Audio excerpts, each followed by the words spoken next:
Good morning, good afternoon, and good evening, everyone, and welcome to the Power of Pull, what to know about customer demand to build a successful startup. My name is Allison Berardi, Program Coordinator for the High Growth Impact Entrepreneurs at the NASDAQ Entrepreneurial Center. For those who may be new to the center, we are a nonprofit dedicated to expanding access to the knowledge, networks, and mentorship entrepreneurs need to build and scale companies. Today's session is designed specifically for founders navigating growth and increasing operational demands.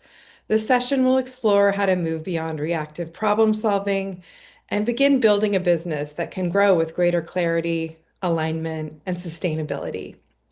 Before we dive in, I'm going to launch a few quick polls. We use this feedback to help guide the programs and resources we build for this global community of entrepreneurs.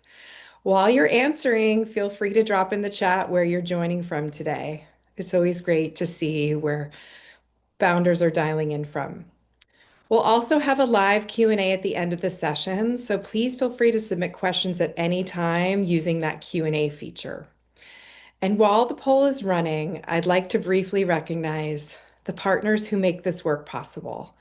The programs we provide at the NASDAQ Center are supported by organizations including NASDAQ, Wells Fargo, JP Morgan, Chase, KPMG, Walmart, the Asia Innovation Hub, Wilson Sonsini, the Narrate Foundation, KKR, BPM, and Blend 360.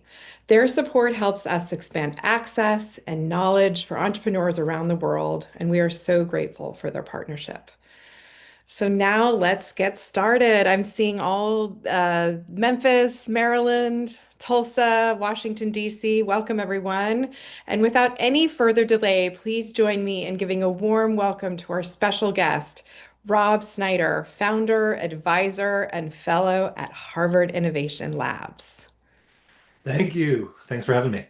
Thank you for joining this morning. So let's get started with our first question. What are some of the strongest indicators that founders have found real market pull before significant revenue begins to materialize?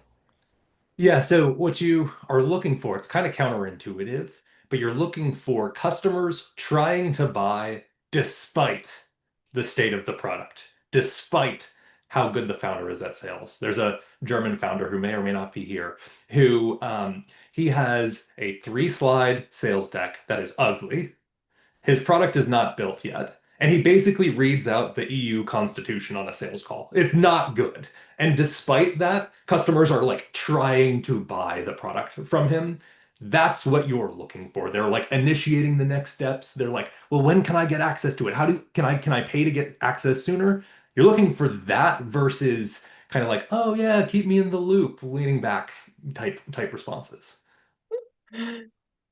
Founders often hear the phrase, talk to your customers, but those conversations don't always produce actionable insights. How can entrepreneurs ask better questions to uncover unmet needs instead of simply, validating their own assumptions? So we need to know what we're looking for. So I did a bunch of customer interviews and I looked for big pain points and problems. And I was trying to be objective, so I created a spreadsheet where I tracked all the pain points and problems. So whenever anybody would mention a pain point or a problem, I'd ask them to rank that out of 10 so that I could pick the pain point or problem that was like a 9 or a 10 out of 10. And when I found that across a bunch of people, I was like, okay, cool, I've figured it out. Now I know. And it turns out that I was just looking for the wrong thing. People don't buy if they have a 9 or 10 out of 10 pain point. That's not why people buy. So I was just looking for the wrong thing. And guess what? I found it, and then nobody bought. So obviously, many startups struggle because they build solutions before fully understanding the problem. And how can founders determine whether or not they're solving a problem that customers are actively looking to solve? Oh, this is great question, and this is another counterintuitive one. This is going to feel uncomfortable if you are a founder here. The answer is you should sell before building it, and that's the only way to know. And when I say sell before building it, I mean literally, they should pay you or sign a contract, even if they know that the product isn't built yet. If you don't have that, you just don't know if they will. Even if they say, "Oh wow, I'll like let me know when it's ready. This sounds amazing." That's not real. Even if they say, "Oh wow, if it did X, this would be a game changer," or "Wow, this could save us millions of dollars." All of those things sound like they should be followed with the sentence, "Therefore, I'm gonna buy it when it's ready for me," but those aren't real. Like that part of the sentence actually isn't there. So the only way you can tell is, do they try to buy? And the way you can test that is sending the Stripe link, sending the contract before it's ready. And if that feels uncomfortable to do, then you are thinking about 0 to 1. You are thinking about sales backwards. Oh, wow. That's so interesting because so many people launch into pilot studies, Yes. all of this, and you're advocating get into the sales relationship Yes. first. Yes. Design. So you're often taught to do free pilots, unpaid pilots, get design partners. And these things sound right. But I had design partners for a year who were unpaid. They gave us a ton of feedback. They got a ton of value out of the product. They gave great testimonials, and then they never bought. Because, that's what a design partner is. A design partner doesn't actually de-risk much of anything. In fact, they give you the false validation that you have something that other people will buy. All that matters is someone going to try to buy it from you? And if you're going out there looking for a pilot or a design partner, you're looking for a thing that will not tell you if people will buy, which is the most important thing to look for. Yes. So obviously, you're advocating that this is the way to get customer feedback. And oftentimes, when we're in the sales cycle, we can get conflicting feedback. It can be misleading. And how should founders determine which feedback to act on, which to ignore, and when to stay committed to their original vision? So this is a really good question, and this is a difficult thing because we tend to think of sales as, I'm convincing you to buy my product. And so if we think of it through that lens, we're going to hear things backwards. They're going to say, "Oh wow, this is really interesting." And we're going to interpret that as, I'm convincing them to buy my. That's a signal. That's a useful signal. Those are just mouth movements. They are not, those words aren't real. Instead, what sales is it's finding someone who is trying to do something but unable to do that thing because their existing tools, methods, options aren't good enough. And when you find a person in that situation, they will convince you to let them buy. That's what you're looking for. If they're not in that situation where they're stuck and need help, then nothing they say matters. There's no feedback they can give you. They will happily give you feedback on your brand, on your logo, on your product vision, on your pricing, and none of it is relevant. The only relevant feedback is from somebody who is trying to buy something right now because they're trying to do something and can't do it, that you uniquely enable them to do. That's the only feedback that matters. Wow. There's a question in the chat. How do you avoid false positives early on? And you just really addressed that, but Yeah. just that maybe just, go into your point one more time just about not receiving feedback unless, you've got something to solve, someone's problem with. Yeah, false positives are almost always you coming into the call looking for a false positive. I've done this a bunch of times where it's like, I want to show them how awesome my product is. And so I'm going to hear words they say, and I'm going to interpret those as, yeah, I'm totally on the right track. They're totally going to buy. Where in fact, the feel of a sales call should be much more leaned back in having them tell me what they're trying to do, what options they've tried, why those options aren't good enough. And then, me describing my product a little bit in a very brief way, and then seeing what they do. do they initiate oh, well, then how do I get started on this? This seems exactly like what I'm looking for. Okay, cool. That probably isn't a false positive. But if it's, if I, they're like, well, I'm always interested in learning about AI. Well, I'm always da da da da da. Oh, and does your product also do XYZ? These are all things that are not related to I'm trying to do X right now. Wow. So customer demand isn't static. It evolves as markets and customers' behaviors change. How can founders continuously monitor shifts in demand and adapt without constantly pivoting their business? So what will happen is like what's happening to a lot of startups right now is I think Claude Code is a very uh, awesome product that a lot of people are using. And what a lot of startups are finding is that a lot of their customers in sales calls, potential customers in sales calls, are saying things like, well, maybe I could do this in Claude Code now. And so what you see is that the nature of demand is changing in the market as a new alternative is being perceived as good enough. And so what happens is if you watch what people are saying and doing in your sales calls and how that is changing over time, same thing in your post-sales calls as well, or like in your usage data, you're going to identify, okay, now Claude Code is good enough, is a huge competitor to us. And if we don't change, we're going to lose by default to Claude Code in all of these cases. And so something now has to change. That's the way to evolve as demand evolves. The way not to evolve as demand evolves is to just look online at X or LinkedIn and see everyone saying everything has to be an agentic system now, and here's the future. It has to be fully autonomous, and saying, okay, we have to pivot our whole business because I saw some random person with a long thread about it. Like that's the way to thrash around. But actually hearing what customers are saying in sales calls, that'll get you closer to ground truth. You'll have a feel of where demand is headed. Thank you so much. Rob, will you just give us a summary of how you came to all of this? Like I know you have a great book out, The Power of Pull, but I want to hear a little bit about your background, and I'm sure the audience does too.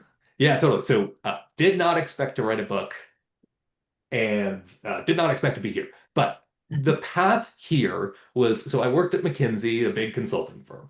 Then I went to Harvard Business School, a fancy MBA program. Came out of that thinking, okay, I know how startups work. I know how business works. The next thing that obviously I should do is build a unicorn because that's the next level in the hierarchy. Maybe then my dad would tell me he's proud of me. Whatever it is, like whatever reason internally.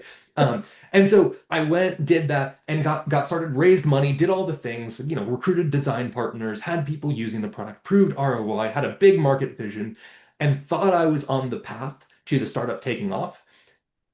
And then I got punched in the face for like 2 years straight, where I couldn't sell the product and it wasn't clear why. It felt I was getting a bunch of false positives, but I didn't realize it at the time. And it turns out that I was thinking about startups entirely backwards. And I realized that when we randomly, after those 2 years, did a kind of Hail Mary pivot and went 0 to 4 million in revenue in 2 years. And during that process, I didn't understand why it was working. Where, at that point, the product for the first million was like me in a spreadsheet. It wasn't a fancy software product. We didn't have a website. We had a 3 slide sales deck that was basically written in Comic Sans. It didn't make any sense to me why it was working. And so I started writing about that then. And then a bunch of my friends who were also hitting their heads against the wall reached out and they're like, hey, you seem to have figured something out here. Can you come to my business and help me figure that out? And so I've done that now. I think I've done 0 to 1 million 50 times now with a bunch of startups. And the book has been my kind of trying to understand how does this thing actually work? So it's get to market How, as quickly how as do you can. you, yeah, how do you build something people actually want? How do you build something people pull out of your hand? The weirdest part about it was like, it didn't have a product. It was me in a spreadsheet. I would apologize to people in sales calls saying, I promise we're going to have a product. They're like, I don't care. I don't care if you have a product or not. All I want are the email reports you're sending. Like that's totally fine. Which broke my brain in terms of like, okay, I thought people were buying a product. They don't seem to actually be buying a product. And then I got a I got a call one day that like really made pull like internalize for me what this kind of idea of market pull that we've all kind of heard before. And it was I got a phone call from a potential customer, just a random number from Kansas City. And I pick up the phone and I got three questions in this exact order, which were uh, how do I sign up for your product? How do I pay you? And then, and what does it do? It's like, that makes no sense. Like, none of this makes sense. What is happening here? And so, those were all the experiences that led me to realize I had been thinking about business kind of totally backwards. I'd been thinking of it as someone buys my product if they want my product, if it solves their problems and pain points, if it offers a lot of value and ROI to them. And it turns out it's none of those things. And so this book is kind of my attempt to sketch out how does it actually work? So many of our founders focus heavily, obviously, on acquiring customers, but retention often provides a much stronger signal of product market fit. What customer behaviors do you look for that indicate you've created something customers genuinely value? And you talked about this where, they're initiating the next conversation, they're pulling, they're pulling it out of you, basically. So just a little more on that would be great of how to create those conditions. Yeah, so let's talk on the post-sales side of it. The way to think about post-sales, like after they buy, is that you're 100% right, that retention is everything. And now we have to earn the right to retain somebody by selling to them. Obviously, we can come back to that. But retention is the marker of product market fit. Now, what causes retention? We often think that it's, oh, if they use the product, if they get value out of the product, if they're satisfied, right? If they have a high net promoter score or any of these kinds of things, therefore they will renew. And that's not the way to think about it because I've seen a bunch of startups that had people who loved their product and churned. And so the way I've found to think about retention is just assume that when somebody buys your product, they are by default going to churn. 100% guaranteed. It's 100% guaranteed. Until the moment that X happens. Now, I don't know what X is. You don't know what X is at this point, but there's an X. And when X happens, then they would be weird to churn after that. Now, in my business's case, so we sold an employee retention tool to quick service restaurants. For us, X was the employer gets a notification about somebody who's going to quit that they can then go and prevent from quitting. Employee retention software. It was when they got that notification, when they saw that notification, the light bulb clicked in their mind and they said, "Oh my gosh, this thing I'm trying to get done is going to get done." And they were no longer going to churn by default. It would have been weird if they churned after that. And so that was my case. Every single business has its own what I'll call X thing there. And it's a mystery and you have to figure it out. And what I find is if you're selling a 12-month contract, most of us are going to figure out that we didn't hit X in month 11, which is terrible and it's brutal and I've been there. So you want to figure that out sooner. Thank you. As founders begin generating traction, how can they avoid the temptation to pursue every customer opportunity and instead stay focused on the market segment where demand is the strongest? Early on, it's like okay to take a bunch of different shapes of customers. It's like totally fine. I've seen a bunch of startups do that. Your first 10 customers all look kind of weird and they look a little different. And after 10 customers, like you just expect two are going to love you, six are going to be kind of in the middle, and two are going to hate you. And one of them's going to be just unfortunate circumstances. One of them is going to be you drop the ball pretty bad. And like that happens basically for every startup in their first 10 customers.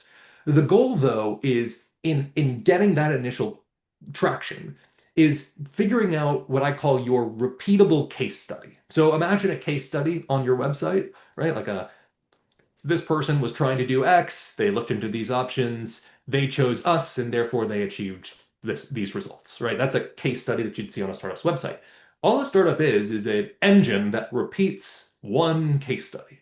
And so your goal is to get to the point where you can repeat one case study a lot of times, faster and faster. And that's what kind of a startup is. That's what scaling is. That's kind of how all of this stuff works together.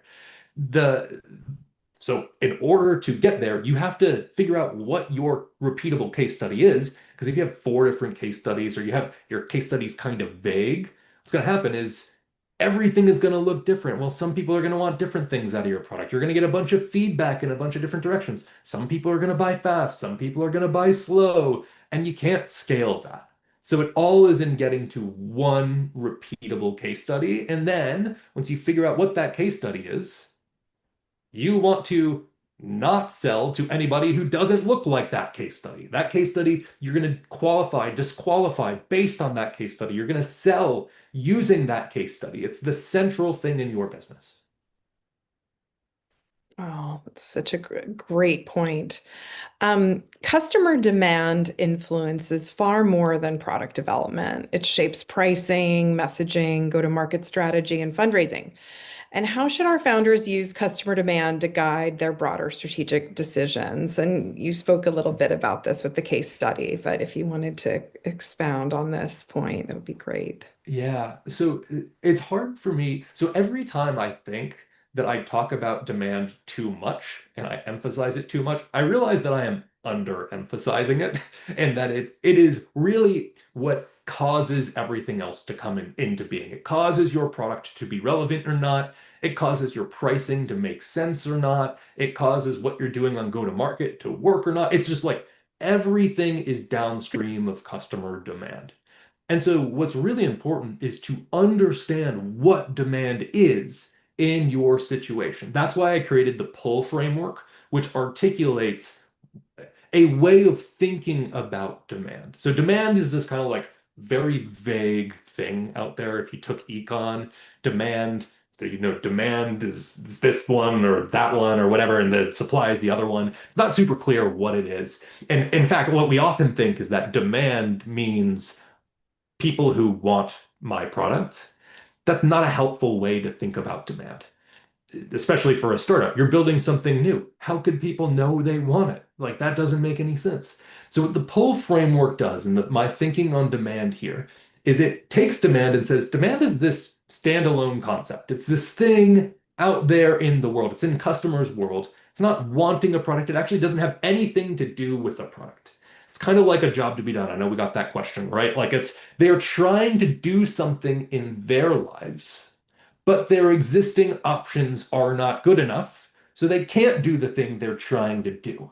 That's what demand is. And when you understand that that's what demand is, that's what pull is, that informs everything about your product. It informs, like, how do you even describe your product? It's not some fancy multi-agent workflow engine software type thing. It's something that gets them unblocked. It helps them, it's a thing that helps them do the project on their to-do list they're trying to do. So Rob, take us like through a step-by-step sales call and give us an actual scenario of what you would do on a sales call from the Yeah, pull framework. yeah, so it's fun. In the book, I actually walk through a couple of very real sales calls, and I've tried to anonymize them somewhat, but you can see the back and forth. Let's start with what is a sales call at all? It is not a I convince you to buy call. That's not how it works. A sales call is I see if you're trying to do something and stuck. And then I describe my product in the context of that and see what happens.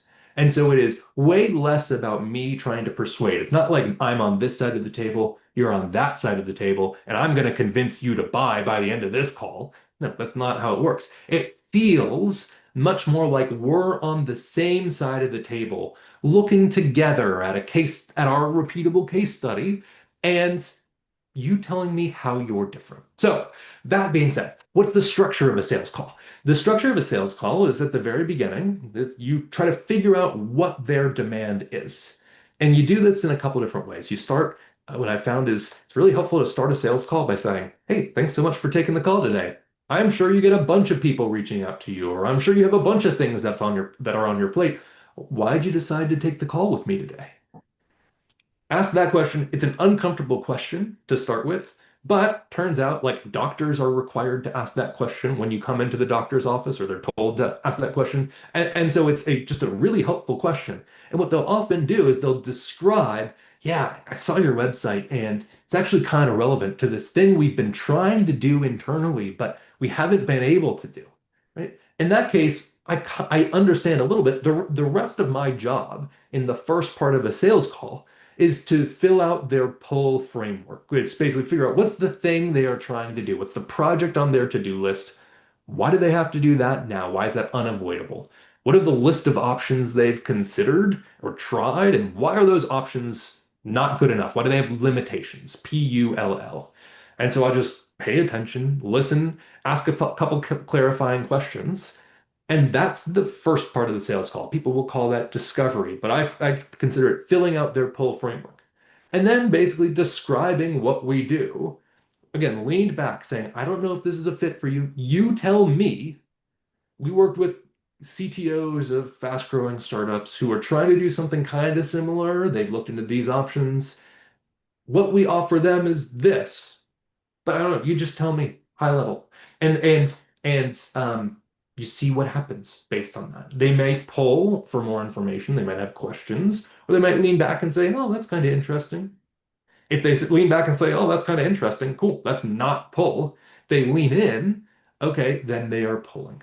And that's the structure of a sales call. Just figure out what their pull is, describe something using a case study, and see what happens. And then the kind of interesting pieces of this, so that the case study you describe, the way you describe your product, we often feel as founders like we need to explain or educate. We need to give them all of the information behind it. We have to explain to them our vision, why we're building this, and all that kind of stuff. I find that is actually generally counterproductive. The part of a sales call where you're describing what it is your product is and what it does, often best kept to like 60 seconds. A demo, if you're going to do a demo, if you're B2B or whatever, if demo should be like 60 seconds, and it should be ideal. Like I've seen a bunch of startups that move away from doing demos and just show slides with screenshots of their product because that's good enough there. It's just a very different way of seeing what a sales call is and how it works. So helpful. And I love this revolutionary approach. You've consulted with many different startups, you've had your own. What are really, what are the biggest mistakes that you've seen that you could, story tell about? Oh yeah. I have a bunch of startups come to me when they're like, we have a very fixed vision, very fixed product we want to build, but we don't know who we're going to sell it to. And we want your advice on who should we sell this to. And that is almost always the path to just pain, endless pain for everyone. The reason that that's the path to endless pain. So I've had a lot of startups come to me that are kind of, we're trying to sell this context engine to product managers, for example. I've talked to like, I don't know, I feel like I've talked to 10 of them in the last couple of weeks. And they always kind of like say, well, this is something that I dealt with as a product manager. Here's my vision for how it should work, and da da da da da. And they go and talk to product managers, and product managers are like, yeah, that's kind of interesting.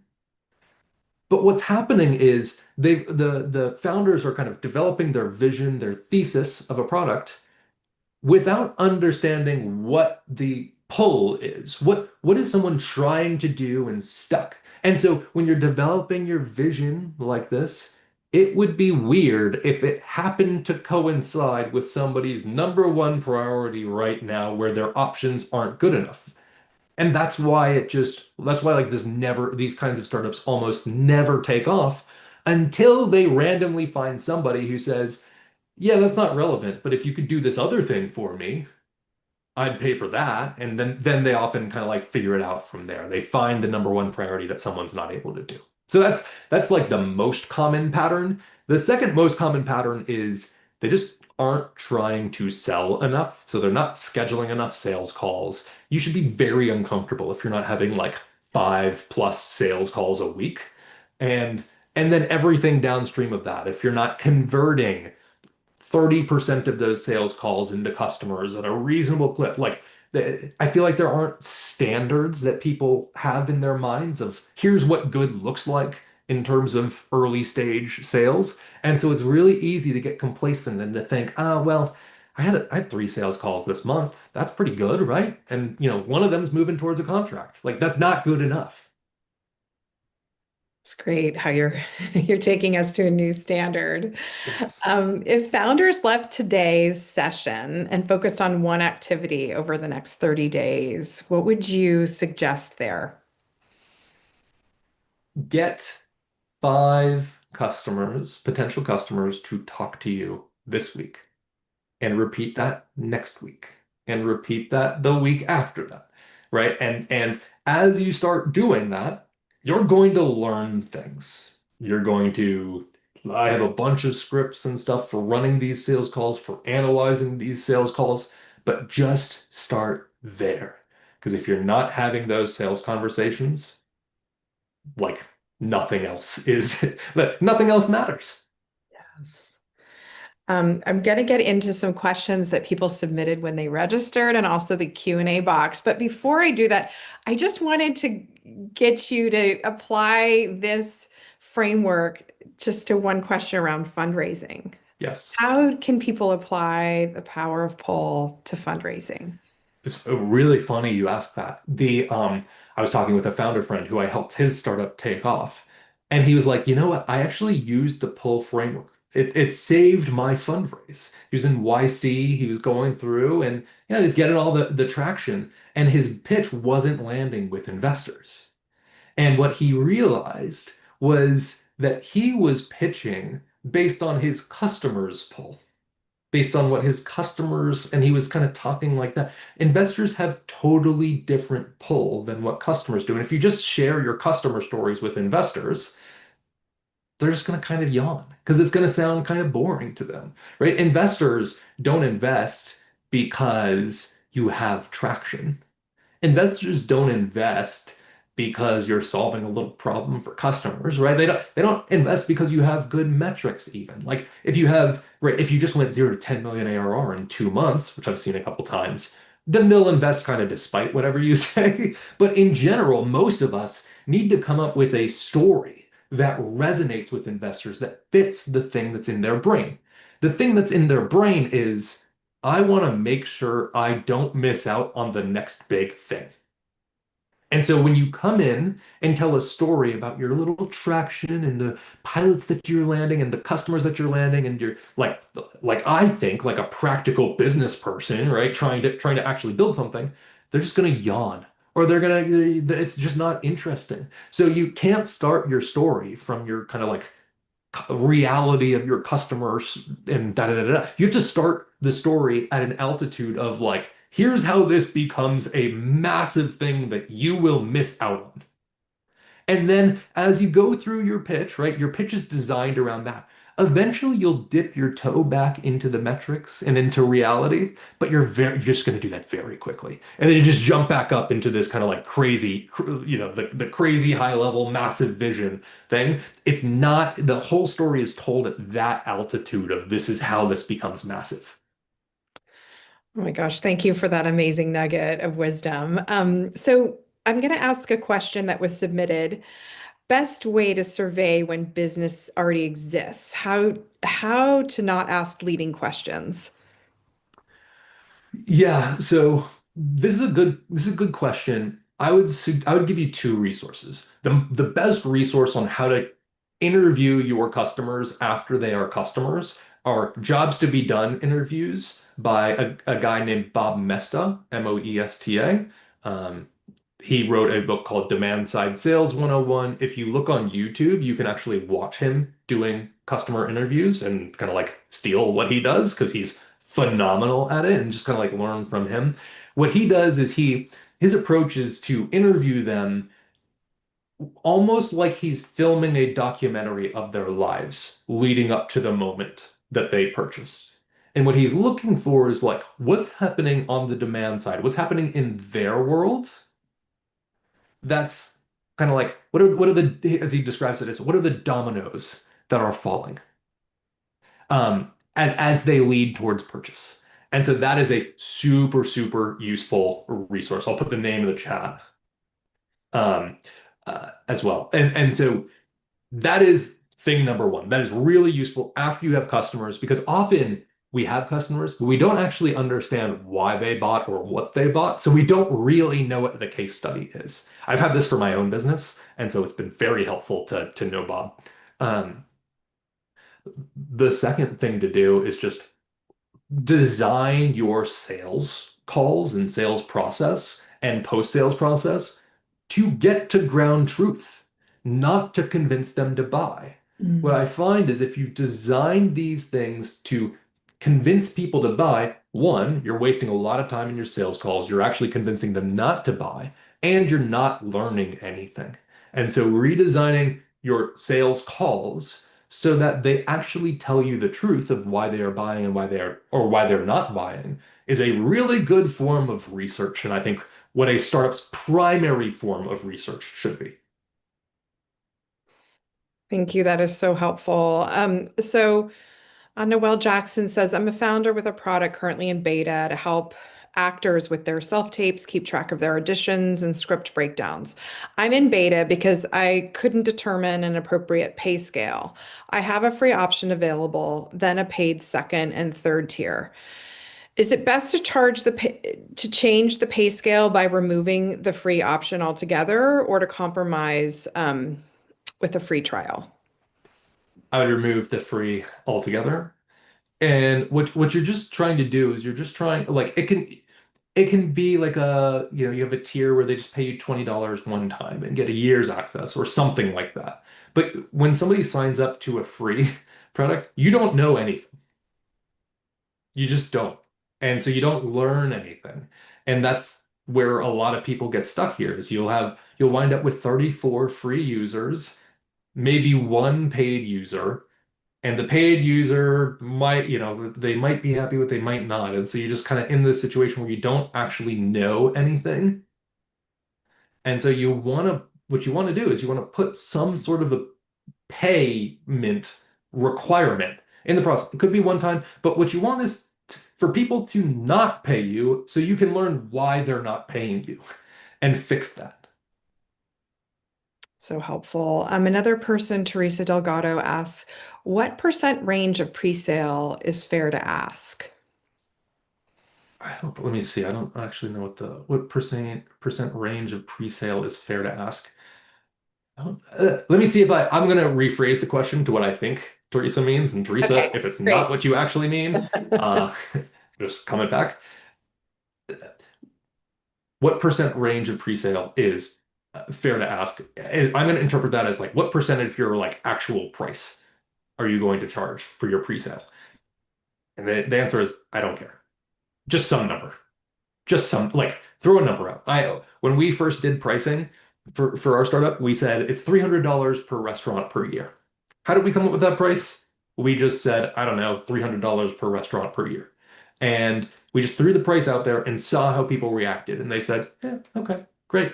Right. We didn't know what our long-term pricing was. We had no idea how to think about it. And so, yeah, I would just say a number that is you feel like reasonable for the product and see how people react. That's great. Thank you. People are very curious about your book, so you can Yeah. talk about when that came out and also Kay Stribling is very curious on if the power of pull, you describe it obviously in relationship to services, but is it also great with products? Yeah. So here's the book. It's called Power of Pull. And it's out today. Yay. It's released just today on Amazon, and I guess wherever. Apparently, it releases at different times in the rest of the world. So if you're not in the US, try to buy it online. If you can't buy it online, tell me and I will go and tell the publisher to fix it. And yeah, so comes out today. It is about all of this stuff that we've talked about. It's a way to understand the what I'd call the physics of startups. Why do startups take off? How to make your startup take off? Why do people actually buy things? And then how do you build something that grows super fast? And I think it's the missing guide that I wish somebody had given me to 0 to 1 and building something people want. When right now there's a lot of kind of useful kind of essay length things, Paul Graham's essays. The book 0 to 1 is kind of more of a philosophical treatise than an actionable thing. And so this will kind of teach you how to sell, how to sell in a way that doesn't feel salesy, how to treat 0 to 1 in a way that doesn't feel weird and upside down. And so yeah, you can get that wherever books are and leave a review, tell your friends about it. I don't know. Do it. Whatever you're supposed to do with books, please do that. It's so great. So I have another scenario that how do you start pre-sales for a product? It's a building material Mm. that you plan to sell 1 year from today once your production plant is operational. Yeah. So, I mean, for a physical product, I've actually worked with quite a few physical products, and they are way easier to pre-sell than software. And so physical products are super easy. You just basically put a picture or a mock-up of it and its specifications of what you think it's going to be and put a price on that and go walk to the people who you think want to buy it and go show them that and say, do you want to buy this? And see how they react. And if they say, yeah, I want to buy it, cool, great.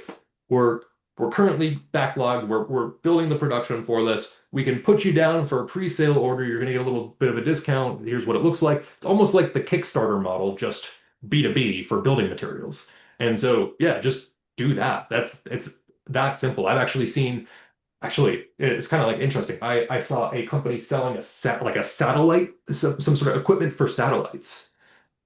We did just that with this, right? We just put it on a one pager in Microsoft Word, and it went to big like enterprises and showed them this one pager, and they're like, "Good enough for me. Let's do it." And that's that. That's like it's that simple. So great. Um, so there is a question here that says, how does poll relate to jobs to be done by Clay Christensen? Yes. So I mentioned Bob Moesta earlier in the chat. He's the one who worked with Clay Christensen to create Jobs to be Done. And so Jobs to be Done is this amazing framework that tries to, it basically says people don't buy a drill, they buy a quarter-inch hole. People don't buy products, they hire them to do jobs in their lives. And so I spent a bunch of time trying to understand and implement Jobs to be Done. And what I found is it was just like way too smart for me. And I needed something that I could actually implement effectively. And so the pull framework is a version of Jobs to be Done. It's kind of like the a simpler version with scaffolding of Jobs to be Done that you can think of it this way. A project on the to-do list is just like a job to be done project. That's the P in the pull framework. But what I realized the hard way is that not all jobs need to be done, and not all jobs that need to be done need you. And so that's where the U, the L, and the L come in the pull framework. It's basically specifying a kind of job to be done that must be done and can't be done without you. That's what pull is. So if you're familiar with Clay Christensen's work, Jobs to be Done, that's how it compares. If you're not familiar with it, then I don't know. Go look at it, but pull is a way of interpreting Jobs to be Done. Thank you, Rob. Someone's asking, we're building a two-sided marketplace where we need to attract both businesses and end users. How would you apply the poll framework to determine which customer segment to sell to first, and what evidence would convince you there's enough demand to start building? Oh gosh. Two-sided marketplaces are way more than twice as hard than any other like normal business. What I've found, and I've done a couple marketplaces, is that one side, you ask yourself the question, if this side is present, will the other side join because this side is there? And so an example of that is a consulting marketplace, right? Imagine like a two-sided marketplace where there are consultants on one side and businesses that need consultants on the other side. Well, turns out if you get a bunch of businesses who need consultants on one side, the consultants will show up without you doing much work. And so that's the side, the side that brings the other side on. And so that's what you want to figure out in a two-sided marketplace. It's basically how do we not build a two-sided marketplace is the approach there. So find the side that brings the other side on, and then go figure out how to bring that side on the marketplace. When you're building a marketplace, they very rarely need unique tech, and you can do a lot manually early on. And so I would say avoid building tech as long as humanly possible. You could wait till you have millions in revenue. I've seen marketplaces earn a ton of money without building any proprietary tech. It's very rare that you would need to go out and build some unique platform for whatever your two-sided marketplace needs to be. The business is the marketplace, not the tech. So as you get deeper into the pull framework and you're doing your 5 outreach calls a week and you're gaining momentum, when do you begin to, because your framework really suggests like get scrappy, get in the mix, get into a sales cycle. When do you kind of pull back from the pull and reflect? And what is post pull, I guess, is the question. There is no post pull. Pull is everything.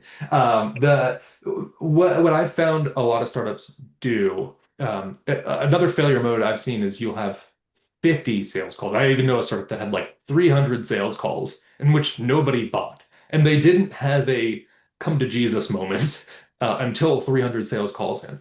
So I actually like reviewing sales calls in sets of five. You do 5 sales calls in a week. You analyze what happened in those 5 sales calls, and then you figure out what to do next based on that.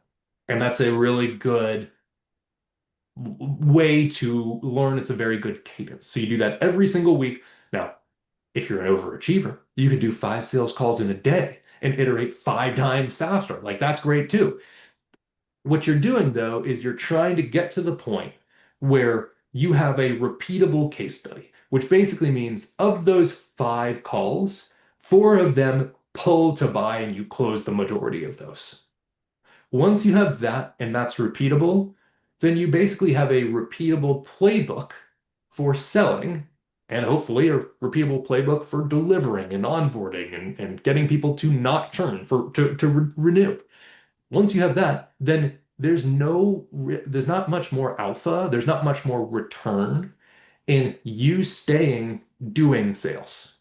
Instead, that's the point where you can hire a salesperson when it's intuitive. You have a playbook. You can have somebody run through the playbook, and you can hand it off to them. And that's how you as a founder start kind of like zooming out one level and then thinking about it at a higher level across the system. It's like, okay, cool. We have one salesperson doing 5 calls a week, closing 3 deals a week, whatever.